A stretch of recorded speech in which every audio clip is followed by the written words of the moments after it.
I'll have you know I do not repeat bits. I do not go back to the well ever. Every time I make a joke, it's never been done before. I don't steal jokes. I don't repeat jokes I've told before. It's just not in my nature, Charles. I'm better than that.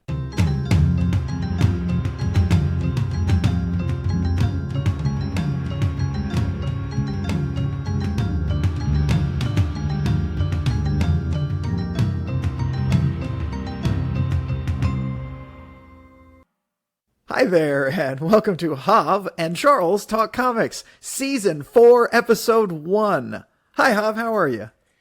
I'm good, Charles. How are you? I'm doing great. Are you excited to do our 4th season of Hav and Charles Talk Comics?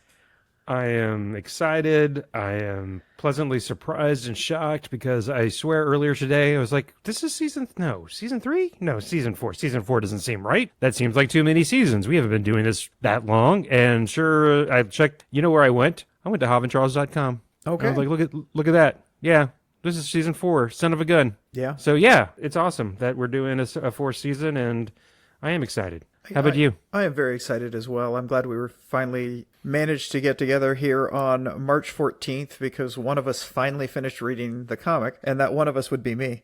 Hav read the comics immediately after we made our break sometime in January. I think we did the last episode. No, that's when it dropped. No, it dropped. No, it dropped in No, it dropped in January. But we recorded it in December? I think we recorded it in December. So we were a little behind on the season finale, and we completely didn't do our bonus episode of Spider-Man Into the Spider-Verse, but we will get to that at some point. Which, by the way, I don't know if you did over the holiday. I did read, and I poured through that son of a gun. It was good. But I did read most of it. That's for another day, as they say. Today we're going to talk about, well, 2 comics, like we normally do, and we decided on it at the end of last season, so if you listen to that, you know we're going to be talking about Superman Red Sun and House of X, Powers of X. Yes, and this time, for one, well, I suggested House of X, Powers of X, which came out in the year 2019. Oh, okay. 2019, and then Red Sun came out in 2003. So, uncharacteristically, sometimes you would suggest stuff that was before the stuff I suggest, but this is one of the times where yours was published first, so we're going to go by a hold form, and we're going to talk about yours first. That is correct. We are. We're going to talk about Superman Red Sun, which was, when did you say it was? 2003. 2003. Yes. So, okay. It's just weird to 20 years ago. That was 20 years ago, Hav. Actually, 21 years ago. I was going to say, if you remember that deplorable. This is 2024, because I evidently did not. 2024, which is always weird when I hear stuff like, that was in, I was like, that wasn't that, oh yeah, it was more than 20 years ago. Or, that was in the 90s. I was like, that wasn't that long. Oh, that was 30 something years ago. Right? It's just. Because time is weird. Time is weird. Time is very weird. So yeah, Superman Red Sun. I suggested it. Did you like it? Yes. You'd read it before though, right? Yes. Okay. But just, you know what? I think I only read it the once. Okay. And I think that might have been back when I was picking up stuff kind of regularly. I think I picked it up issue by issue back in the day. Because that was in the time period where I had just started kind of reading up regularly again, and it was hard to miss. I think a couple of I don't know if that's when was Wizard still around the magazine back then, maybe, or maybe not. Maybe it was just something where it was kind of hyped up that it was coming out. I could see it being hyped up kind of on the internet. If you were looking at any kind of stuff about comic books back then, I could see them talking about it because it was a neat idea. It was kind of one of the real first forays of what about we do evil Superman, except he's not really evil because he thinks he's good. Kind of thing, which is the best kind of that's always quote unquote bad guy. That is the only good kind of bad guy. A lot of times is they think they're doing the right thing, but because he was raised as a communist, he was not. Yeah, just to take a quick crack at, just in case anybody doesn't know, the whole premise of Superman Red Sun is instead of landing in Kansas, he lands in Ukraine, right? I think so. Yes, a Ukrainian. Boy, don't they wish he was there now. Anyway, Ukrainian collective. Yes. And yeah. when he becomes of age, instead of going to the big city to be a mild-mannered reporter, he goes to Moscow to work for Stalin because he believes in the collective and taking care of people and that communism is good, and hilarity ensues, really. It's it gets pretty dark pretty fast. Yes. And very interesting because, even in this iteration, Lex Luthor's Lex Luthor. Yes, yes. It was it reminded me of when we read that one Superman, was it a two-parter? Where on the other planet, the redheaded Lex could have stopped Superman right away because he had like a certain kryptonite, but held it back because he wanted to be the one to defeat Superman. You remember that one? And the whole planet gets wiped out. You remember with Zod? In the parallel universe? No. You don't remember that at all, do you? I'm the Supergirl thing. Remember, the Supergirl comes to this Earth to recruit Superman and takes him to the alternate universe. Oh, yeah, that's right. I remember I was so the thing you suggested. Yes. Yeah. Okay. There's a pattern there. We'll get to that in a little bit. That Lex Luthor. Yeah, he was true to Lex Luthor, even though he wanted Superman's help. He decided not to do it because then he wouldn't have been the mastermind to. Yes. Yeah. Yeah. No. Yes. I will say it was interesting. The Lex Luthor in this, he was not really a bad guy, and he really wanted to do good things, and then Superman came, and then he lost his fucking mind. Just lost it, and it was just all about this alien that he had to defeat. And you did notice there was never any kryptonite in this, right? Yes. Yeah. I liked the way they kind of melded everybody together. I liked Lois Lane being married to Lex, and I really liked the fact that she talked about it. It's like it's in a different place that we were meant to be, and it feels like we should. And he kind of felt that way when they briefly interacted. It's just like, whoa, you are hot. And then later when they talk about someone thousands of years later basically wrote the love story of Superman and Lois Lane. Yeah. I really liked that. Let's have this whole idea of all of these stories being in a multiverse, and our stories about these things and difference actually occurred somewhere, and the writer's just kind of channeling the history from that universe. I kind of like that idea in my head. Yeah. So. How did you like the portrayal of Wonder Woman? I question Wonder Woman being sold out for communism, because she comes from an authoritarian place where they have a queen, and they do take care of everyone kind of collectively there, but everybody does have equality and everybody is taken care of. So I think she would have kind of questioned what was going on in Russia. Although, as far as I could tell, once Stalin was killed by his bastard son. Yes, who hates Superman and is envious and all that. Yeah.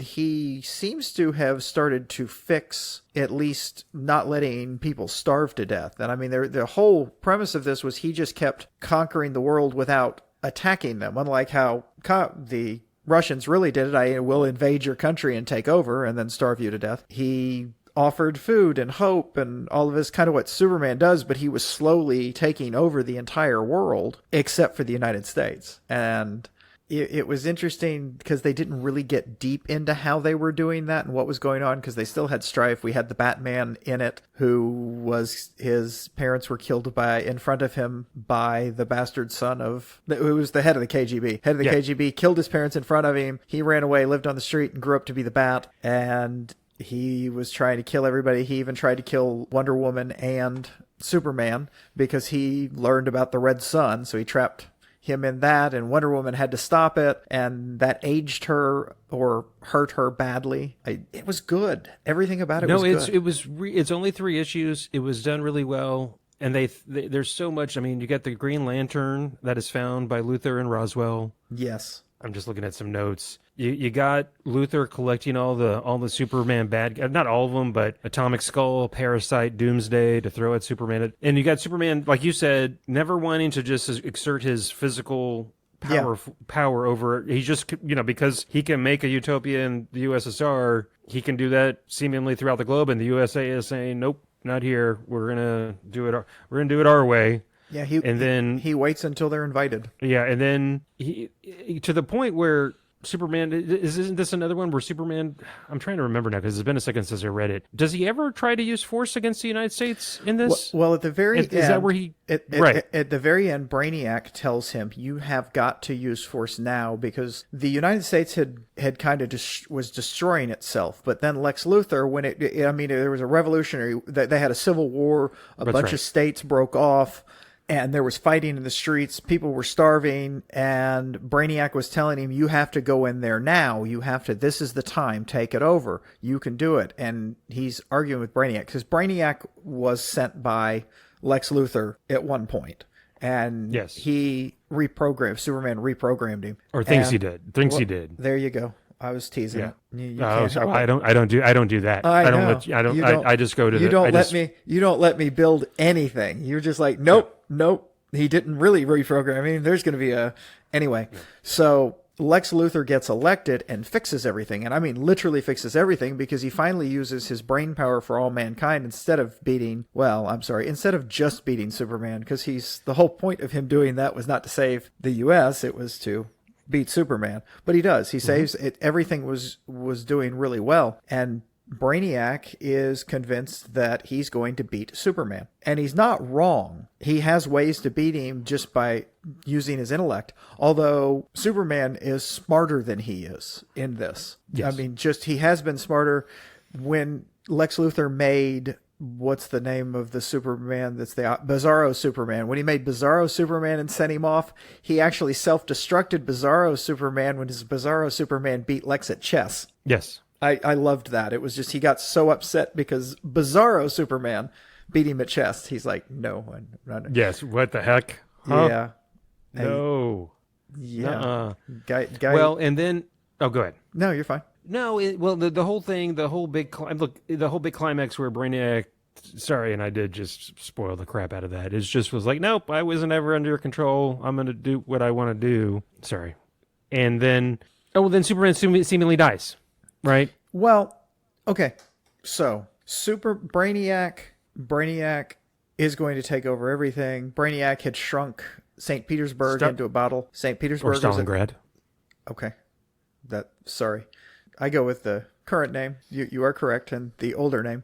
So Stalingrad into a bottle. He was very upset about that. The whole ace card that Superman is just like he is when it was a Kryptonian city. He is incredibly upset about it and wants to change it, wants to fix it. The whole trump card that Lex was going to use to basically make him kill himself, or at least go away, and it kind of worked, was you want to put the whole world in a bottle. That's what you're doing. You literally get an ace card. It's literally a card.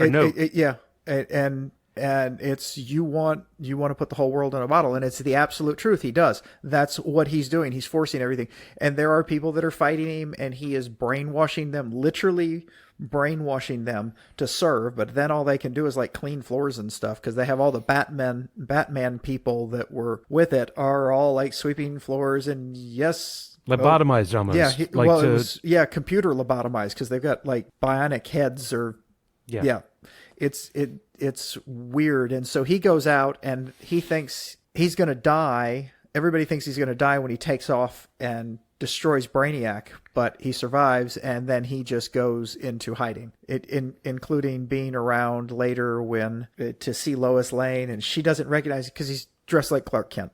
I mean, it's just, he's completely dressed like Clark Kent in a hat and glasses, and she doesn't recognize him, so he knows he can hide. He thought for a minute she'd recognize him, and she didn't. Yeah, because I mean, you can put glasses on a table, and she won't know who the table is. Yeah, no, I mean, hey, the glasses, man. Like if you take off your glasses right now, like if you did right now, like wait, where did Charles go? Put Charles back on the camera. Who's this with headphones on right in front of the same microphone? I think it's really befuddling. I think you've seen me without glasses almost as much as you've seen me with glasses, as much as I used to wear contacts. So. I thought that was your twin brother. You thought it was my twin brother that also was named Charles, because my parents are weird. Your parents are weird. Yes. Charles and Charles. I'm not going to question anything. What else? Oh, so yeah, Stalingrad shrunken, and the note literally reads, quote, why don't you just put the whole world in a bottle, Superman? unquote. And that, of course, just That did it. like literally makes him just crumble to the floor. Well, and Like, Brainiac was telling him, you need to stop this before he is going to make you kill yourself. Brainiac was telling him, you're going to win. And then Brainiac was like, you idiot, you fell into my secret plan, and I'm still going to, you thought you could reprogram a level 10 intelligence? I love how anyway, level 10. There is a point where Brainiac attacks Superman with green radiation, which is, but it's never called kryptonite or krypton radiation. So it's never, you're right. They never talk about kryptonite or anything like that. Well, that's because kryptonite doesn't exist in this reality. It can't. I guess not. Because Krypton doesn't exist. You haven't given this away yet? Well, we're going to get there. That's why. Ooh, you can go ahead, spoil away. Steal my bit. Okay, you don't have a bit. You don't build. I flip to the last page of the book. I know. You want to know who did it? I'll tell you who did it before we go into the movie. That's why we don't go to movies together anymore. I know. You're like, what? Huh? What do you mean Black Widow dies in Endgame? I would have murdered you if you'd have told me that ahead of time. I would have. Well, I would in Infinity War, you got all bent out of shape about Vision. I was like, okay, get over it, man. It's my bit. No, I didn't do that. No, you didn't do that. You wouldn't do that because I would literally murder you. You would be. You would probably be a little bit upset. How did you like? I don't like that the Green Lantern, there's a couple different times where Green Lanterns in different of these, this is Elseworlds, by the way. This is an Elseworlds imprint, or it's under the Elseworlds DC imprint. Yes. Which is a very cool what if thing that it's a different universe. DC. I mentioned it was a different universe. Yeah. Yeah. Well, it's just cool. It's cool for them to play in this little playground. Yes. But I was going to say, it feels like a lot of times, and I have no other examples off the top of my head because I did no research getting ready for this episode. No offense to you or the faithful listeners. I never do any research. Well, I know. But that's that is one of my things where I kind of do a little of the Googling and the Googleizing and the Wikipedia-ing. I can't read, Huff. I know. But you really do a good job compensating somehow. I figure it out by looking at the picture. It's picture books off. So I like how the Green Lantern Corps and Hal Green as Green Lantern is always just so easily vanquished, dismissed, obliterated by Superman. And yet again, here, the Green Lantern Corps, they're defending the East Coast. And Superman's like, see ya. I like how they made Guy Gardner a weak-minded little bitch. Yeah. Yeah.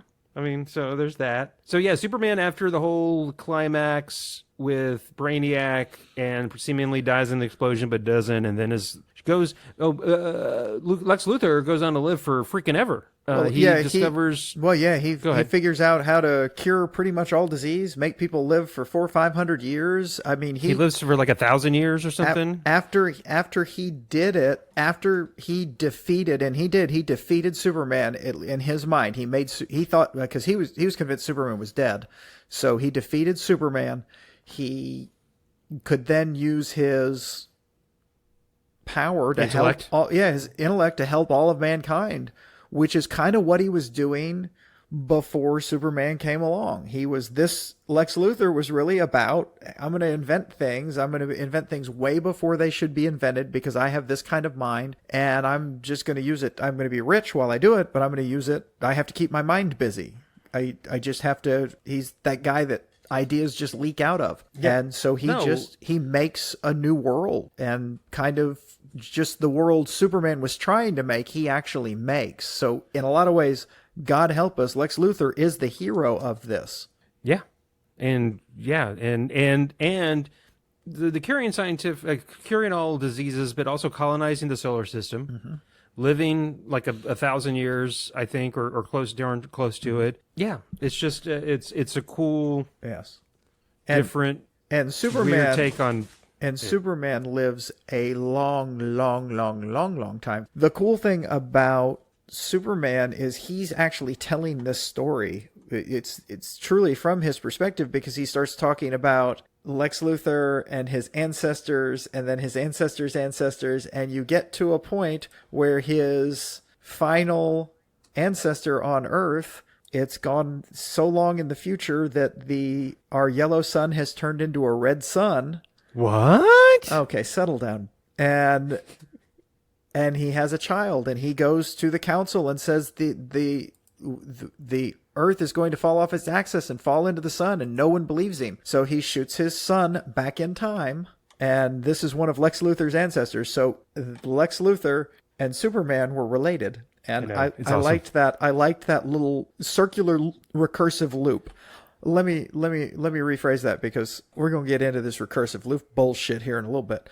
I liked this one-off little thing that this is just a circular universe that keeps happening over and over and over again. It's called a predestination paradox. Okay. Just so you know. Okay, cool. So a circular I did loop. Googleize that. Okay, that's cool. Circular predestination paradox. Okay. It's a thing apparently that people way smarter than me for sure. I don't know if it's necessarily a thing. It's an idea that people have. I think there's some physics involved at some level. It can be because physics say time travel doesn't exist, therefore that can't happen. Some Except physicists, okay, I settle down. Some physicists say it can. There's arguments. Some of them are wrong, but it's all made up hoo-ha until somebody proves it. Dr. Herring has spoken. Everybody, shut your mouths and obey. The Vulcan scientific directorate has decided there's no such thing as time travel.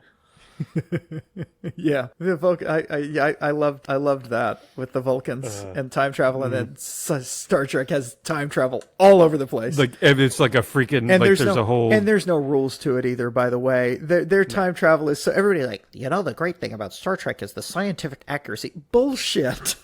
And I like Star Trek. That is not a knock on Star Trek. It's a knock on Star Trek fans. Anyway. Oh, well, so look at it. The circular thing, the predestination paradox, the Lex Luthor being Superman's great 1,000 times great grandfather, a million, however many. It is.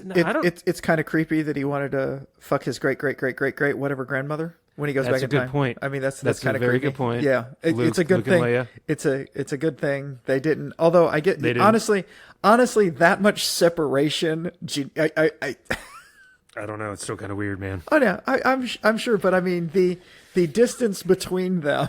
But I was going to say. It's almost implied, because you're right, it's Superman telling the story up until the very end, but that Superman's immortal. I mean, seemingly immortal. I don't know if he lived all the way to the end. It's hard to tell, but yes, right. In a number of Superman comics, it is implied that Superman is basically immortal. And I misremembered. I forgot. I thought I didn't remember it being the whole time loopy predestination paradox thing. I thought it ended with the ancestor of Luthor from this universe shooting a rocket ship with his baby, him and his wife, letting their baby escape a dying planet, and it landing on Earth in Kansas. That was the way I remembered it for some reason. I didn't remember it as being the loop-de-loop predestination I don't know. thing. I don't know necessarily if it was a loop-de-loop. I think they left it up in the air on where it landed. But it landed but it did land in Ukraine. Well, in another collective, I thought. I'm not 100. Sure. I'm not. Well, no, I'm not. I'm not. It's been weeks since I went back to reading. That was a big takeaway for me. That it ended with. If for some reason in my head I remembered it that at the end of this, Jor-El sends Kal-El, his son, in the rocket ship and it lands in Kansas. But no, this definitely ended with USSR, Ukraine, collective 1930s. And again, starting the loop again, seemingly on a different planet though somehow. Oh yeah, there it is. The Ukraine-Russia 1938. You're right. Okay. Yeah. So again, just for me, I like I said, I think I read it about 20 years ago, and for some reason in my head, and I don't know if it was me thinking at the time, I thought that would have been a cooler ending for some reason, or I didn't like the time loop aspect of it, or what. Oh, and then okay, we haven't even talked about this. The creatives and the big creative on this that has now.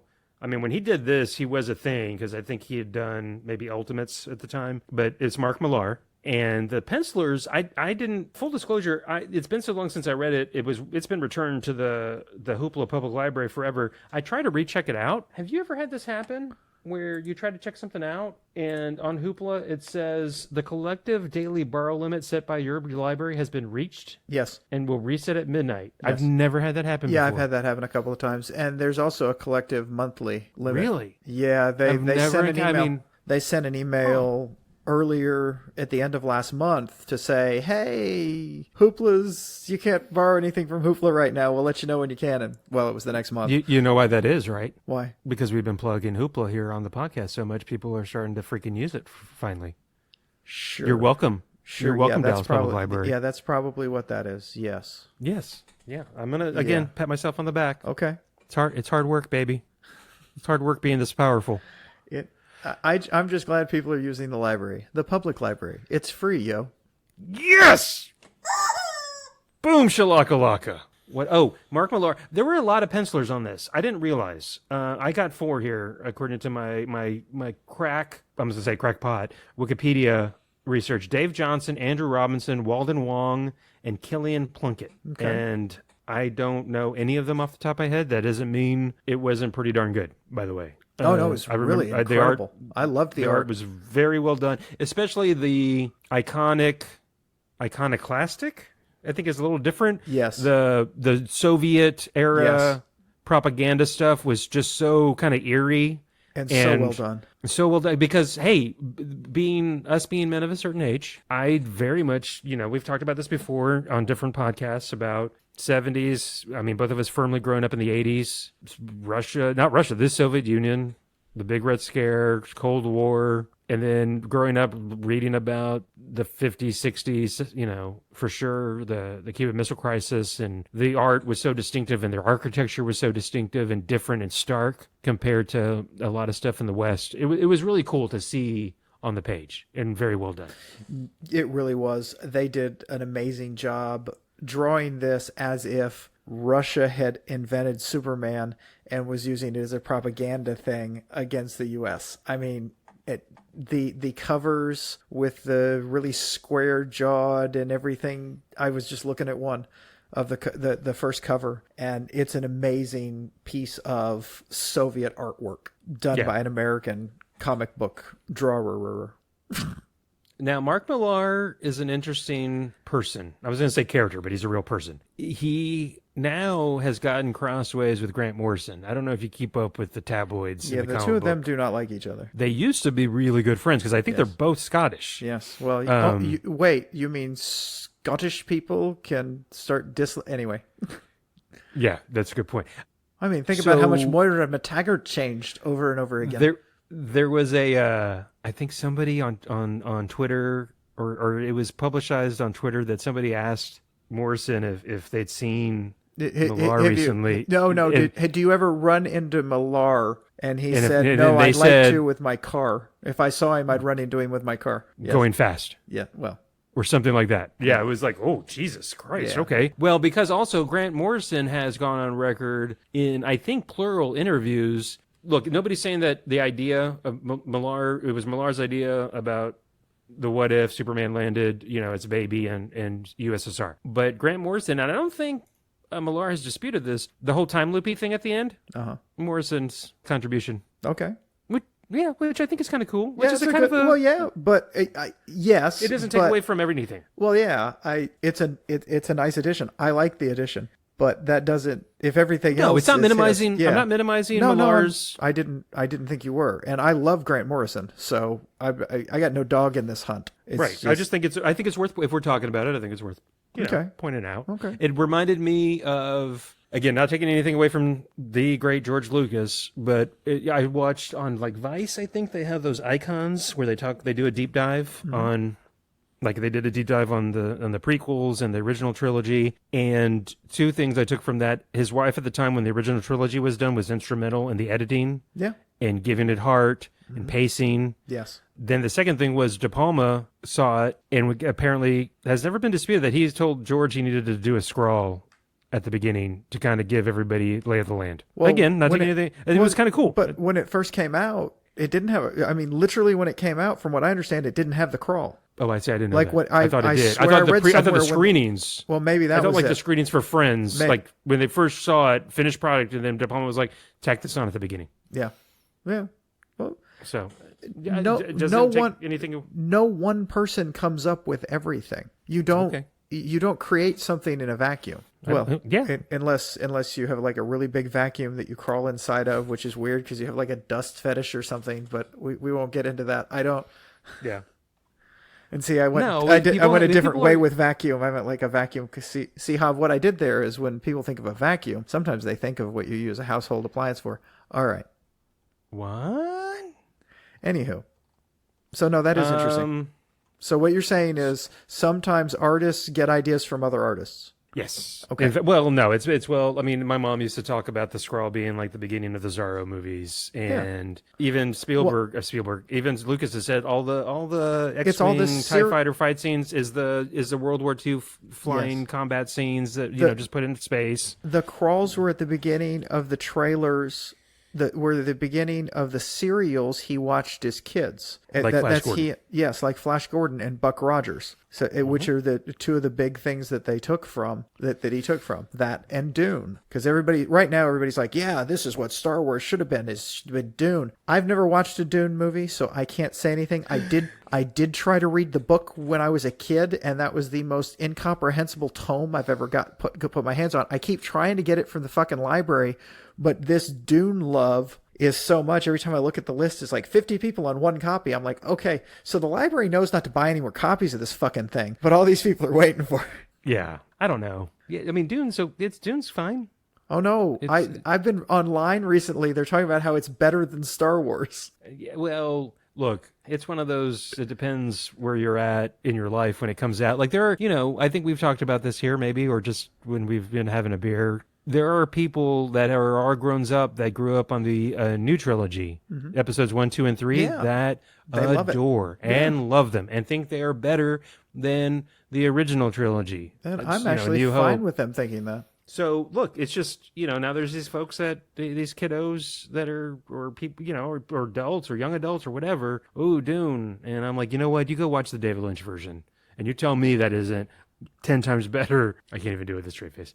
It's a fun watch, by the way. Have you watched? You've never seen that movie either? I've never seen a Dune movie. Oh wow. Okay. Yeah. Kyle MacLachlan, Sting.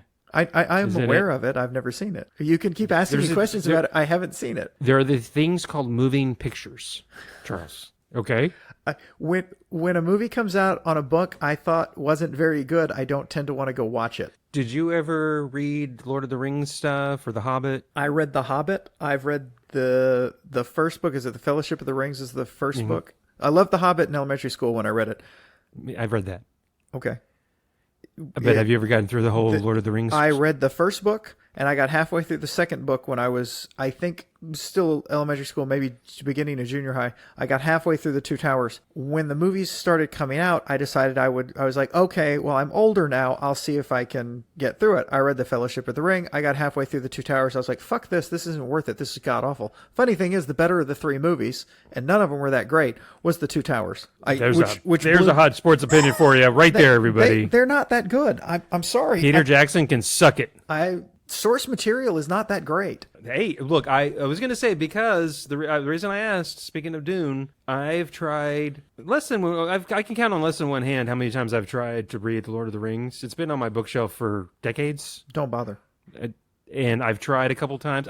But I didn't even make it through the first book. I mean, I maybe a few chapters, and I'm like, I got no desire to keep on reading. The first book wasn't bad, but man, the second book was just an incomprehensible. I can't. It's been and I know almost it's been almost 20 years since I've tried to read it. So and I will not go back to it. I just won't. I've only I've only ever seen the movies one time each, and I haven't watched The Hobbit, which I liked The Hobbit. So I should probably watch the movie, but I didn't think it needed 2 movies. 3 movies. They made 3 movies out of The Hobbit. They stretched The Hobbit, which is about this thick of a book, into 3. I think I'm not making that up. I watched the first one. I didn't watch the second. I and third watched one. my Hobbit movie. Damn it, the animated one. Yep.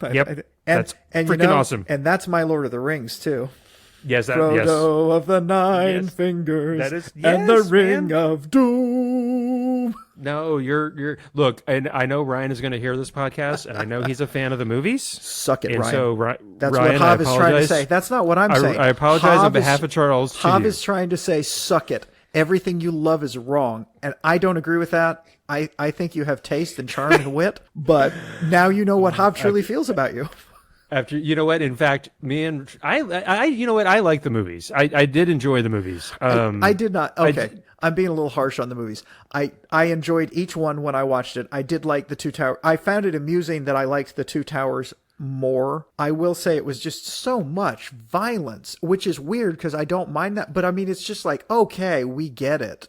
I think it was CGI in getting to play with the CGI too. I look, I did enjoy the movies. I think order, it was Two Towers, the King one at the end, and then the Fellowship of the Rings. That's my order of ranking from good to not. I would have enjoyed the third movie a lot better if it didn't have 75 endings. I was going to say that's when I think even Ryan would agree.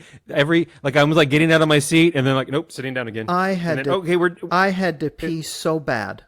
I cannot tell you how bad I had to pee. I thought I was going to wet myself, and I did not care for that. It was unfair to those of us that actually, I was going to say, I don't have a small bladder. I'm not you. I don't get up in the movie and go to the bathroom. That's right. Yeah. You're like, I do. 5 minminutes in. Excuse me. Pardon me. Excuse me. Oh, sorry. Sorry about your foot.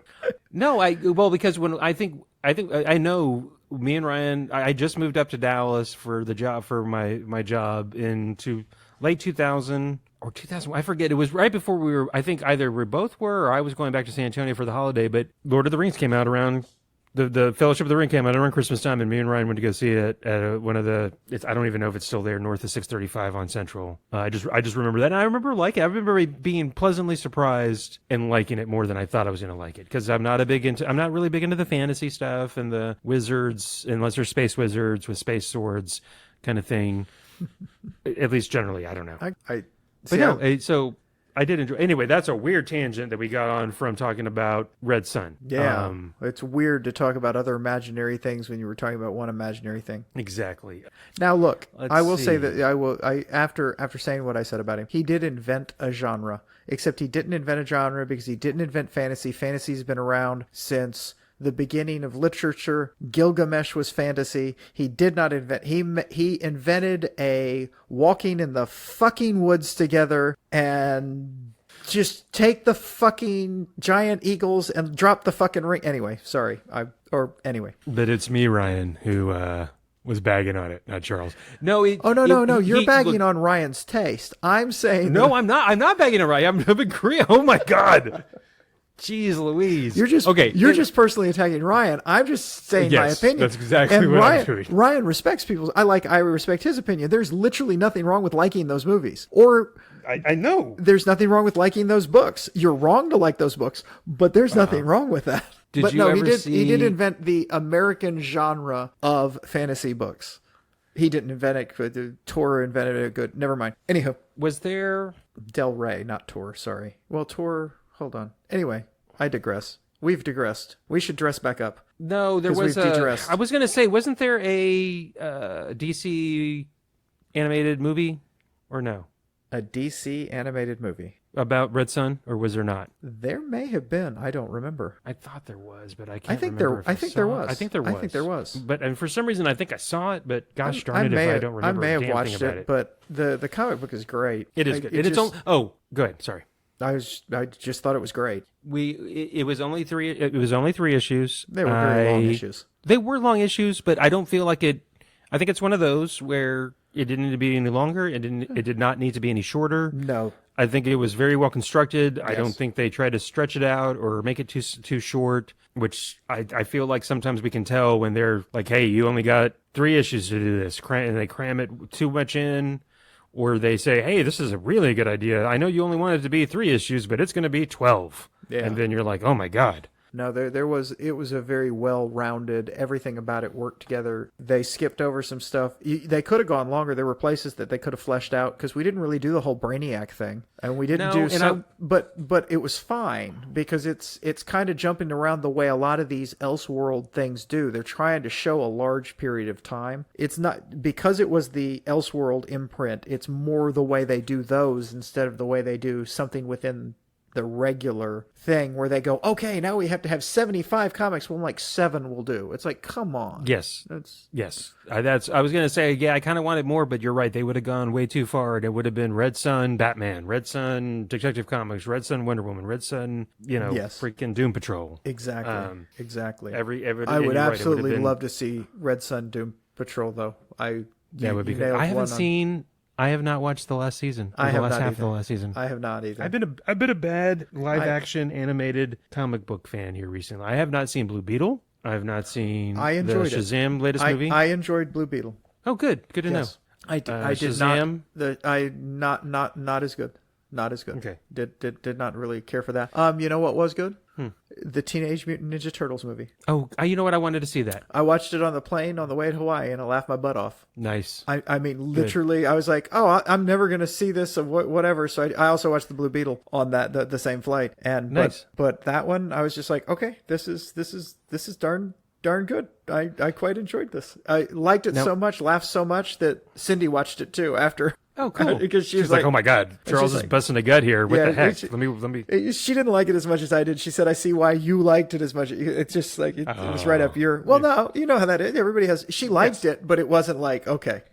Now, speaking of, anything else about Red Sun before we kind of segue? We can segue. I was going to say the other movie I really enjoyed, The Marvels. Is it The Marvels or just Marvels? Yes, the Marvels. I really Marvels. enjoyed it. The Marvels was amazing, and I loved it. And the nastiness about it again because it's women, and then they're like, yeah, it didn't do well because it's women. It didn't do well because it was the middle of a writer's strike, and those delightful ladies didn't go out and push the press the way they always would. If those three had been out for a month and a half before it came out, that thing would have had a much bigger box office. I don't know if it would have. I think it would have still had blowback from this. I don't know what it is about the weird comic book dudes. That anti-woman comic book guy, but I think enough people would have seen it that the fact that it was this good would have word of mouthed it up to much bigger than what it was. Because I went and saw it, and Cindy and I went, and we were just like, oh my God, this movie's awesome. It really was. It was an awesome movie, and the ending was awesome. Yes, and the whole arc that Carol Danvers has in it, that you see the repercussions of her decisions, you see how tough everything that she'd been through is, and then while she was doing all of that stuff, then the blip happened, and I mean, it explains the haircut. It was excellent. I've read some headlines and bylines that it is doing gangbusters on Disney Plus. Yeah, it is. Well, no, it's being watched ad nauseum. It's because it's a good movie, and once people have access to a good movie, they're gonna they guns to watch it. Come on, Hob, they guns to watch it. Well, they are. All right, and not just because I'm going to spoil it. If you haven't seen it yet, that's on you. Let's just say somebody that used to frequent the bar and Cheers makes a huge appearance at the end. Okay, yeah, okay, that's fair. You took me a minute, but don't worry about that. So. Okay. Something will make you happy. On our hiatus. Don't say it. Say it. No, don't say it. Say it. Go ahead, I'm ready. I'm holding on to the arms of my chair. Go ahead. We had mail. Gosh darn it. Yeah, we did. We had mail. Yeah, we did. It was from Andrew Ford. Oh my God. Fuck. It was just one line, and I'm assuming this is directed to you. You were wrong about equine therapy. Yeah, okay. Thanks. I think I dared him to send that. Oh, really? I dare you. Oh, yeah, okay. I don't know. Okay, because I replied back and asked him if he wanted to give more, and he didn't reply to that. So yeah, no, I forget the content. It's been so long since I think I told him about that. Yeah. Well, no, I don't know that Andrew listens. You know what? Not that he needs to, but I don't know if he listens. Oh yeah, it was January 14th when he sent it. So. Yeah, I forget what the context was of why he sent that. I was. You're just trying to get. But somebody... maybe he did listen. I don't know. Maybe he did listen. Maybe he might listen. I don't know. And now he's gonna be pissed. Like I listen. I was like, I don't. It's not like when things. I talk to my friends. I'm like, hey, did you listen? Hey, did you listen? Really? That's all I ask them. Yeah. Of course, you're the only friend I have, so I kind of know you listen. Oh, okay, everybody. Now, you all need to send Charles an email and say, hey, buddy. Hey. I'm your friend. I get plenty of emails from all sorts of store lists that I'm on, and I send them. Oh. I hit that unsubscribe button over and over and over again. And then you get emails about people wanting you to maybe have a chance to have dinner with Joe Biden and Bill Clinton and Barack Obama. No, I've unsubscribed from all political emails. Yes. that's a uphill battle, my friend, but good for you. No, I've managed to get me out. Well, when I volunteered for what's her name's campaign. Yeah, that's how invested you were in that campaign. It's been 8-9 years. Joanna Caternack. Thank you. She was. I quite liked her. I volunteered for a campaign. I did some calls, but that put my phone number out there. So all of a sudden, they handed my name around like I was a party boy. Anyway.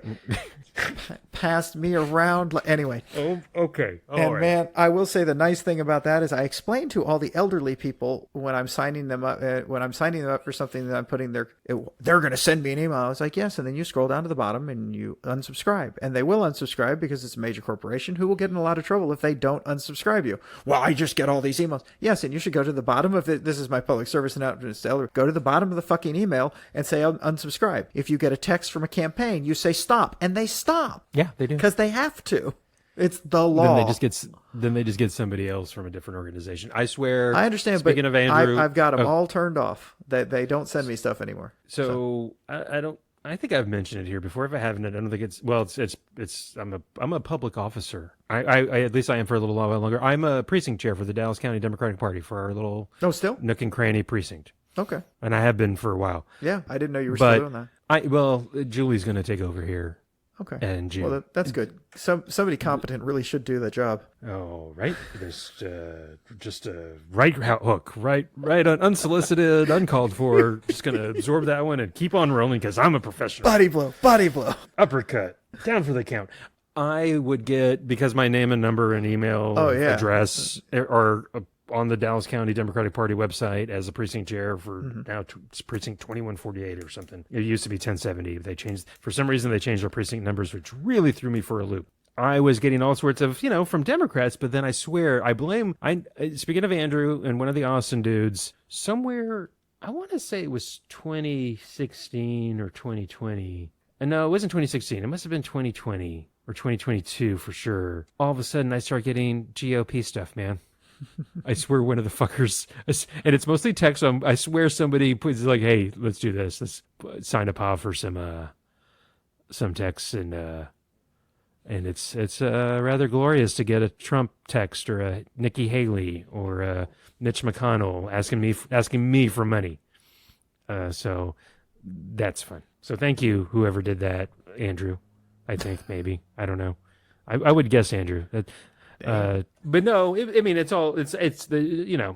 nobody's really getting hurt, I guess. Okay. It does remind me, I'm sorry, now I'm on a tangent. Just stop me whenever you want. In college, one of my college room, I was living at the time with Rob and Andy, and I'd get bored, like you do, and I'd be up late, and I don't remember, there would be all those workout things late at night, like after midnight, where there'd be infomercials and you could get a free VHS tape with like a workout thing. And let's just say Rob, my roommate, and for mattresses too, he got a lot of VHS tapes that semester or two, and he didn't know why. He's like, "Why am I getting these?" And I just have to leave the room. Okay, that's funny. Okay, I'm done. All right, so. Any other emails? No more emails. We did actually read another comic book. This comic book took me way too long to read. If we did not have a podcast, I would never have finished this thing. And that's not saying it's bad. It's just incomprehensible. You don't like anything I suggest. Let's just put that out there. That is not true in any way whatsoever. You have suggested a number of things that I've enjoyed immensely. I don't like when you suggest something that has no story behind it, has recursive loops, and is just a history of an imaginary place poorly written. It's mainstream continuity. This is the new X-Men corner of the Marvel Universe. Oh, dear Lord. Yeah, but the circle jerk they went around to get to it is just the most insane thing I've ever read in my life. There's a lot. Look, in this, when I suggested it, I didn't realize that it was the two bad. Combined and it's 12 issues. I enjoyed it. I thought it was a really cool, and there is some what if kind of thing, kind of aspect to it, but it is kind of what I think of as, by the way, we should say, it is House of X and Powers of X. It was two different limited series that ping-ponged back and forth between each other that came out in 2019. And it really was a hard, I don't know about hard, it was a soft reboot of the X corner of the Marvel Universe, in which I feel Jonathan Hickman was a writer, took it to the umpteenth degree of, look, all these X-Men have all these fantastical, amazing powers. What if they took advantage of those powers and set up their own corner of the literal Earth on, for example, Krakoa, or however you say that island, which I've never heard out loud, I don't think, or if we have, I always mispronounce it, the living island that's also a mutant, and make themselves a nation state. And all mutants in the world are citizens of that nation state, and what kind of power could they actually wield in a geopolitical sense? Yes. As their own sovereign nation and people. And I think it's a really grandiose, cool idea that I think all of that is great. I like the idea. I think it took 12 issues to get to that, and they rebooted the universe 6 times to do it, because now Moira McTaggart is a mutant who lives a life. When she dies, she starts over and remembers everything from her first life. So she keeps repeating and keeps repeating and keeps doing different things. Is that Memento, or is that, which movie I is have that? no idea. I've never seen Memento. Me neither. Okay. Okay. I just saw a reference to that in something I read about it on the Wikipedia. Okay. So, okay. Well, so yeah, you're right. She's a mutant in this. And that's a big change. And that's a fine. I didn't have a problem with that change. The ones I enjoyed were kind of when the first ones when they were explaining that and they were living her little lives. I just felt like it was not a linear story in any way whatsoever. No. It made no sense. A lot of the time they would jump to this stuff and then they would jump back. And then you didn't know which life are we in, which iteration are we in, what just happened here. It was just legitimately, it was so fucking long. I mean, it was 391 pages or something like that. It is 12 issues combined, and it is long issues, I feel like. And there's a lot of ancillary, non-comic booky picture stuff that is just prose. Actually, the prose I liked, because a lot of that prose actually explained some of the crap that was going. Okay, good. I did too. I see. This is fine. I thoroughly enjoyed it. I thought it was a huge leap forward. They had done well. Let me also back up. You have Charles Xavier in a black leotard or full body jump, skin tight onesie. Yeah, I thought he was the Major. Walking around with a mobile Cerebro unit on his head. Yes. Which is just a really iconic look and different than any Charles Xavier you've ever seen, which for some reason to me, when it came out, made me pick it up. And I was like, what is going on here? Okay. This is crazy time. So, and I literally finished reading it today. So the whole thing about that they bring every mutant back to life. So they just get to live forever and ever and ever. And one of the rules of Krakoa is that they keep breeding more mutants so they can take over. They can take their rightful place over a human. What are they going to fucking just start farming humans? Oh, no, we have the power, but you don't get to live forever. We get to live forever, and we're going to win out because we live forever. Except they don't, because we also learn that they always fucking lose.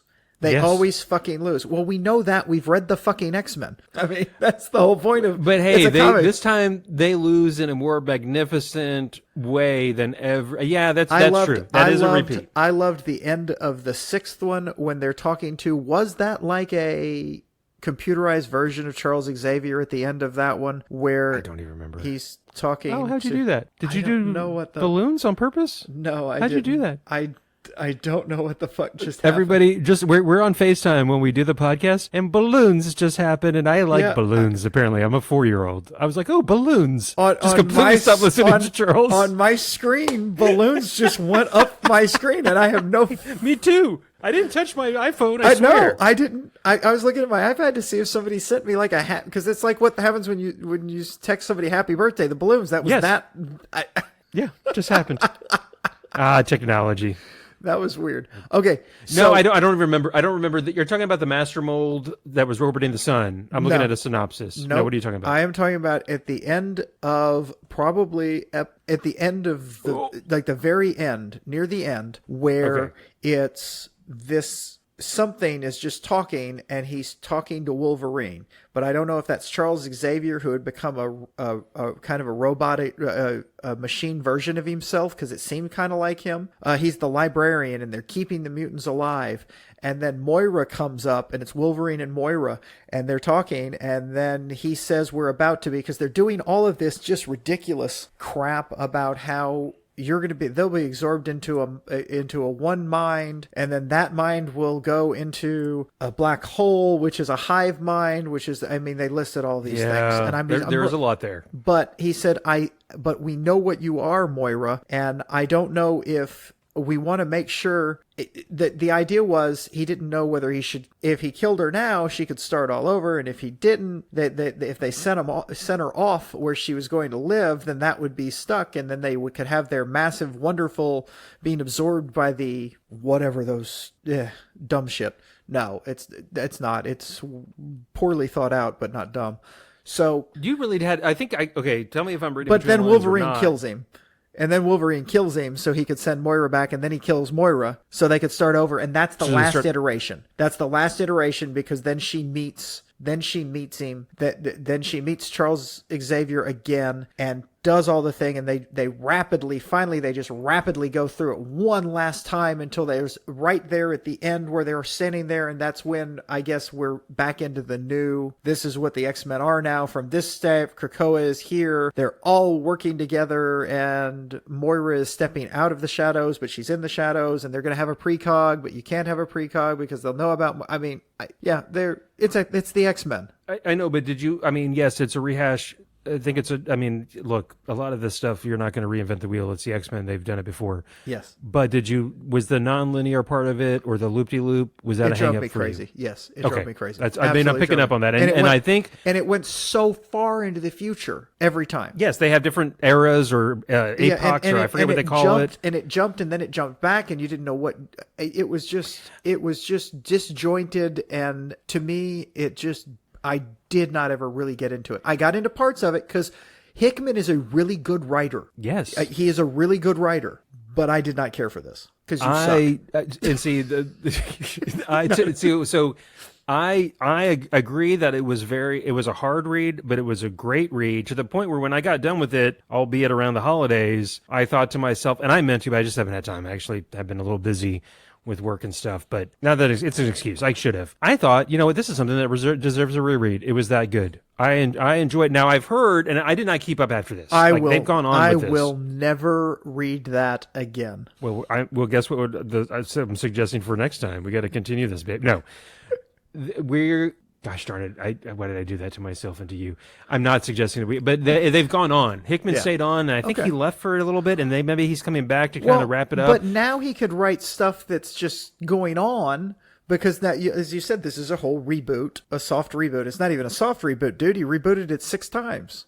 Or yes, try to show how they're trying to make the mutants win or whatever. It was a company-wide relaunch. They had ongoing X comics and different. I mean, there was apparently Uncanny. I didn't read any of this stuff. Uncanny X-Men, Mr. and Mrs. X, X-Force, X-23, Age of X-Men, Age of X-Man. X-23 is awesome. That were all eventually canceled. X-23 is always awesome. Yes. Love her. The real Wolverine. So yeah, you get to see the humans kind of take in. Like everybody, S.H.I.E.L.D., AIM, Hydra, Alpha Flight, all kind of joining forces as Homo sapiens battling the mutants, which I think was an interesting take. Yeah, I don't either. It was an interest. I like I said, when I got done with it, I was thinking, oh, that was a lot to take in. It was dense, and I thought, oh, I'm gonna have to eventually reread this, and I swear to freaking God, I meant to reread it before we sat down to do this podcast, and of course I didn't. So I'm not remembering because you didn't have 6 weeks. A lot of it. It's not something you read in an afternoon on a Sunday. It did take me over the extended holiday. Like I would read it in chunks, like an hour or two, put it down. But because I actually wanted to pay attention. Like my problem is I couldn't sit and read it for an hour. I could not. Well, then I had to find. I'd read 20 pages and I'd be like, okay, I got to stop because it was too much for your little brain. Yeah, sure, we'll do that. Yeah, that no, was what I was going to say. I was joking. What I was going to say is I had fine. Maybe I'm just not. Maybe just intellectually, I can't understand. Shut up. The brilliance of this comic book, or the Lord of the Rings, or Dune, or maybe I am dumb. No, you just have your own taste. Look, it's okay. Opinions are just that, opinions. Yes. Everybody's got them. So. There's a saying and all that. But I was going to say what I did is I put up a pegboard with thumbtacks and then yarn.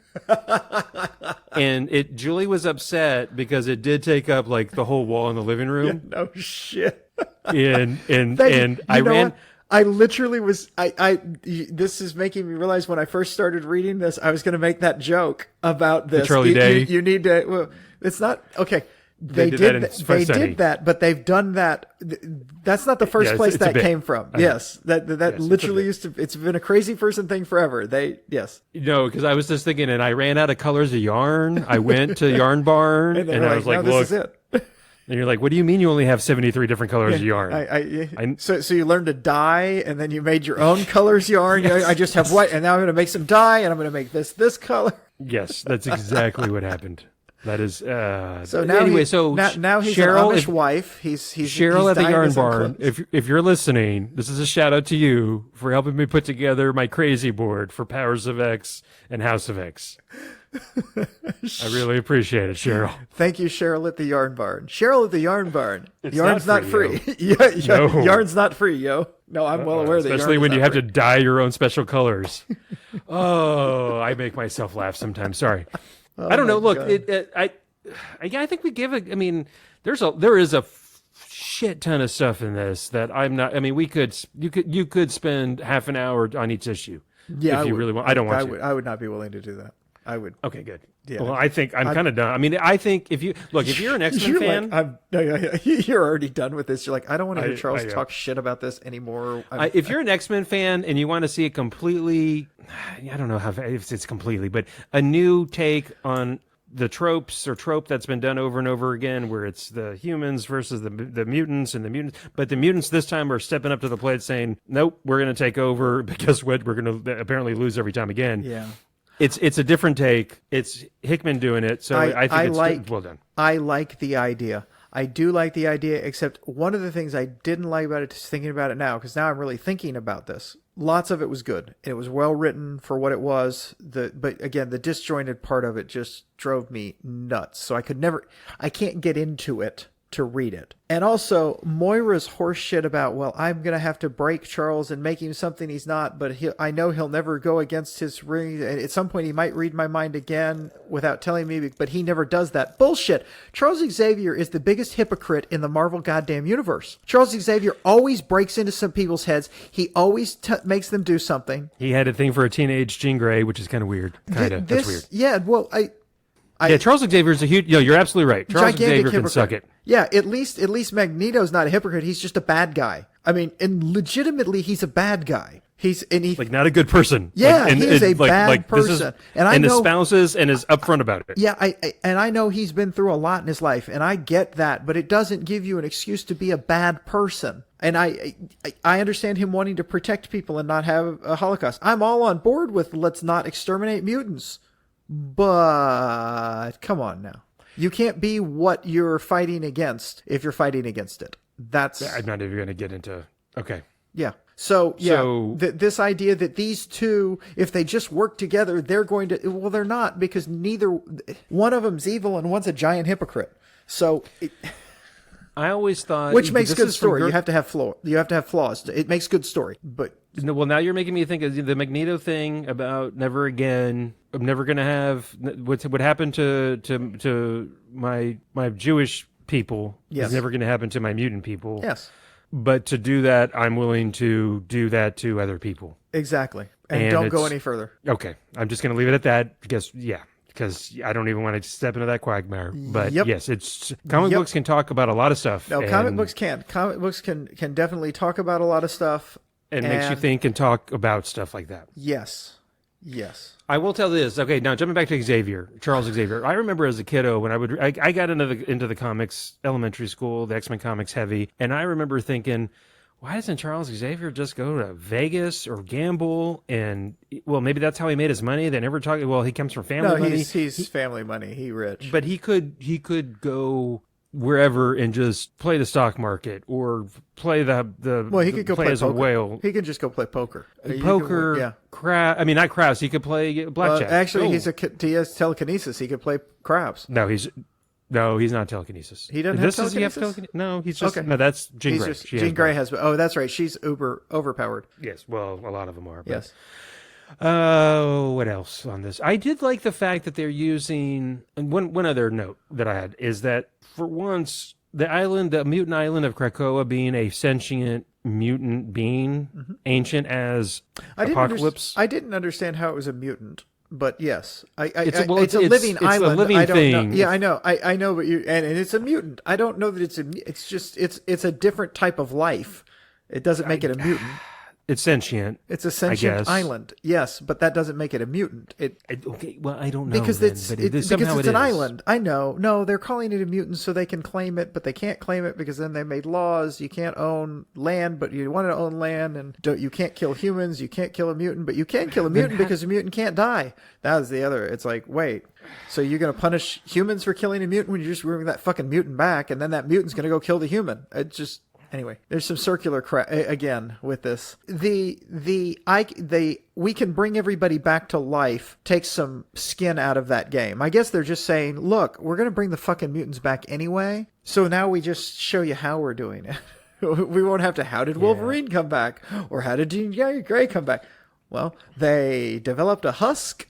And then he put their mind in it. And I did like the teasing of, we don't know what happens if you put the wrong mind into the right body, the different mind in the different body, and what's going to happen. And that hasn't been done before. We're like, yay, way to tease Hickman. I liked that. It's I can't wait for that one. We're going to do that eventually. And Jean Grey in Wolverine's body. Yeah. I know. I still like the fact that they use Krakoa. How do you say it? How do you say that island?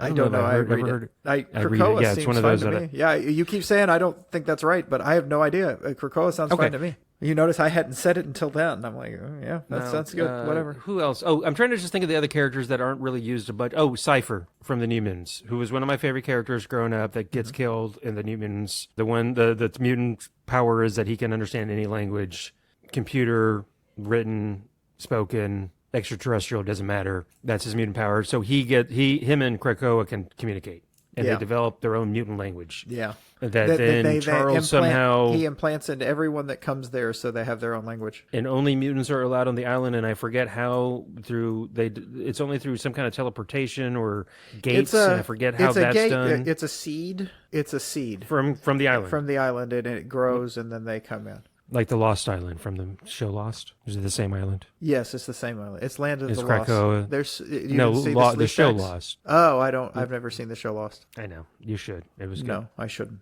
And I mean, it might be, but I shouldn't see it. Well, the first few seasons. There you go. I mean, by season 7 though, that's when it really took off. Okay, I'll just watch season 7 then.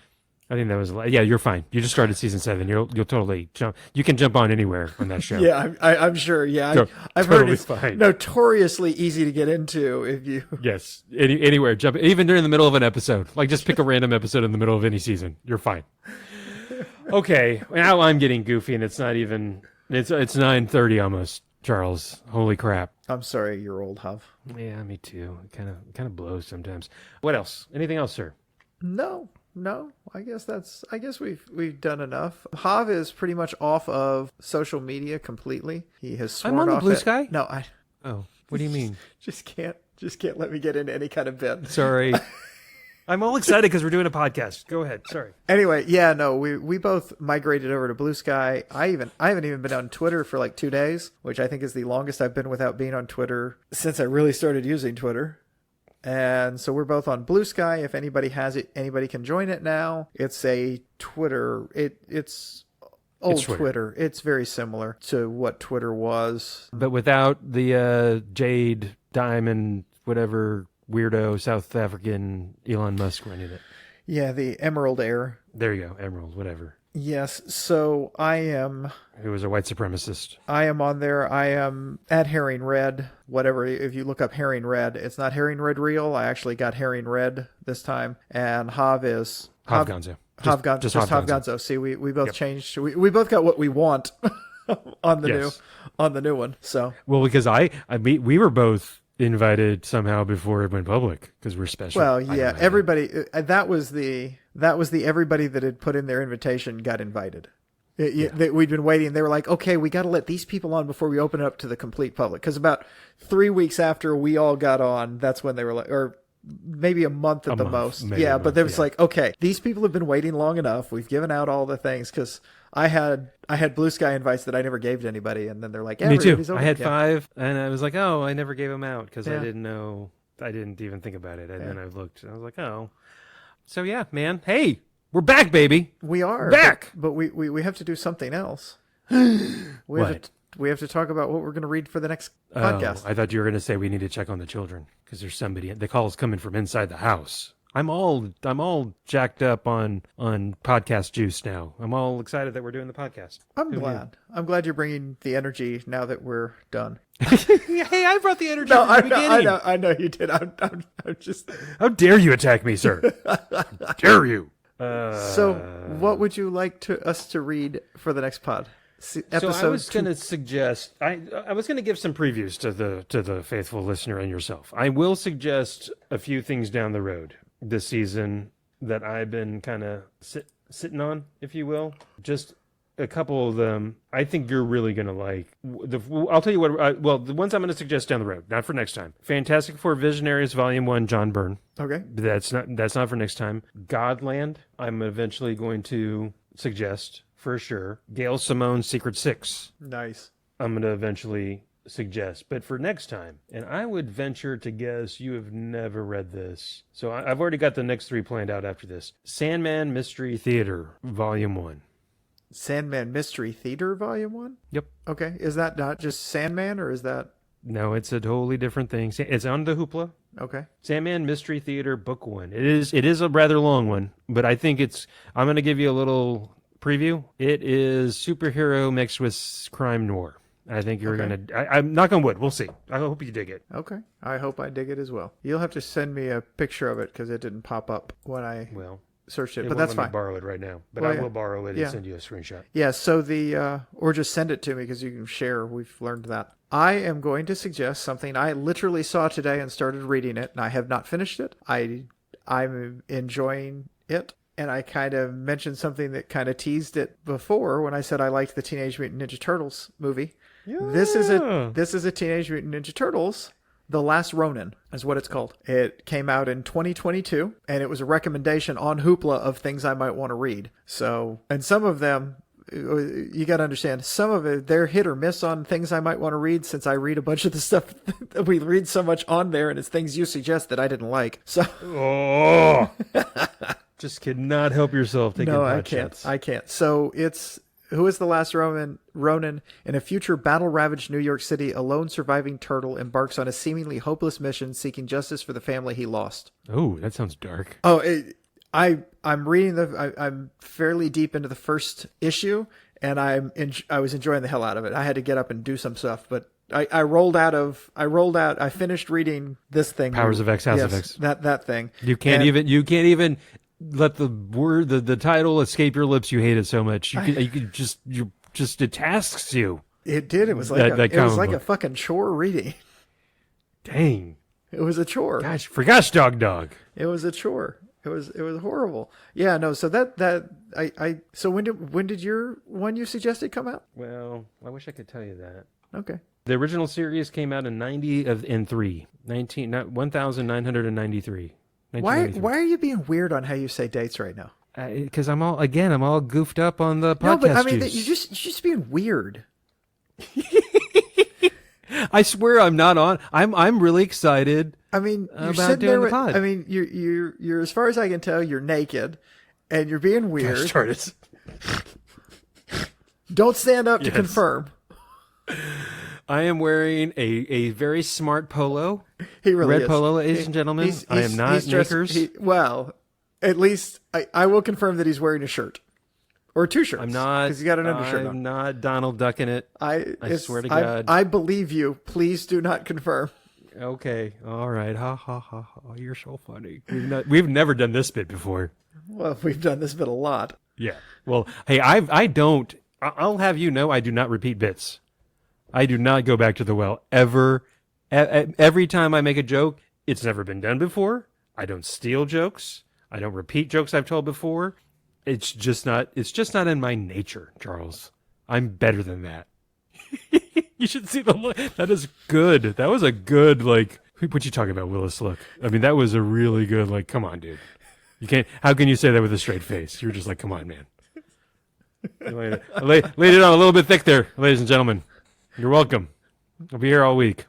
You will beat, okay, I'm done. I'm done. Beat a joke to death. All right. My God, I will go back to that well and then I will dig under and around the well. I will eat the dirt and try to suck water out of the dirt from the well. You're done. I don't know. All right. I'm done. So, ladies I'm and gentlemen, I'm Okay. very, very, very, very, very, very excited that we are back. I'm looking forward to doing this season. Like I said, we will get, at some point, we will do that Spider-Man, Spider-Verse podcast we promised you. We might do there's going to be what movie is coming out this summer?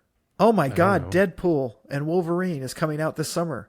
Oh, that's the summer. Well, I was going to say, we had talked about doing a special kind of, I don't know if it was about Marvels, the Marvels with Caesar. We could try to get Caesar. Or just like maybe a catch-all, like, hey, there's been a fair amount of live action, TV, animated stuff to talk about. That maybe not all of us have seen, but some of it we've all seen. We may try to have some fun this season instead of what we've done the last 3 seasons, which are we understand no fun. But this season, that fun. was terrible. It's just fun. You said could be no joking. It was kind of weird. Yes, because I am known for my just stoic, non-comedic demeanor. That everything I take uber seriously. Absolutely. Yeah. Really this is why I judge your joking so harshly. I know. That's why I judge your joking so harshly. Yes. Hey, but seriously, thank you everybody for listening. Thank you to Charles for, like I say every time, doing all the heavy lifting, producing, editing, and then, actually doing the podcast with me and having the idea to do the podcast. I've been thoroughly looking forward to starting the 4th season. So here we go. Thank you all very much. See you next time. Bye. Bye.